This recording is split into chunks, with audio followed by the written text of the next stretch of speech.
ദാരിദ്ര്യത്തിന്റെ അവസ്ഥയിലും നബി സല്ലല്ലാഹു അലൈഹി വസല്ലമയുടെ കൂടെ എപ്പോഴും നിഴലായി നടന്ന മഹാനായ അബൂ ഹുറൈറ റളിയല്ലാഹു അൻഹു, അദ്ദേഹത്തിന്റെ പേര് കേൾക്കാത്ത ഒരാളും ഇന്ന് നമ്മുടെ സദസ്സുകളിൽ ഉണ്ടാവുകയില്ല.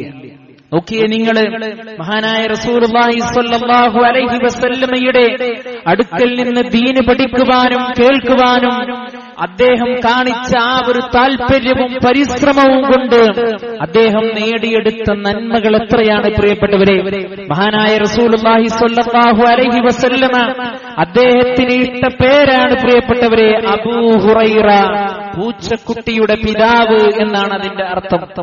നബി സല്ലല്ലാഹു അലൈഹി വസല്ലമ അദ്ദേഹത്തിന് വിളിപ്പേരുണ്ടാക്കിയ ഒരു പേരാണത്. സ്നേഹം കൊണ്ട് അദ്ദേഹത്തിന് ഒരു പൂച്ചക്കുട്ടി ഉണ്ടായിരുന്നു. അതുമായി അദ്ദേഹം ഇങ്ങനെ സമയം ചെലവഴിച്ചുകൊണ്ടിരിക്കുമ്പോ, അതുമായി എപ്പോഴും ഇങ്ങനെ ഇണങ്ങിച്ചേരുമ്പോ അല്ലാഹുവിന്റെ റസൂൽ സ്വല്ലല്ലാഹു അലൈഹി വസല്ലം അദ്ദേഹത്തിന് വിളിച്ച പേരാണ്. ഇന്ന് അദ്ദേഹത്തിന്റെ സ്ഥാനം എത്രയാണ്? ഹദീസിന്റെ താളുകൾ നിങ്ങൾ എടുത്ത് പരിശോധിച്ചു നോക്കിക്കോ, എത്രയെത്ര ഹദീസുകളാണ്.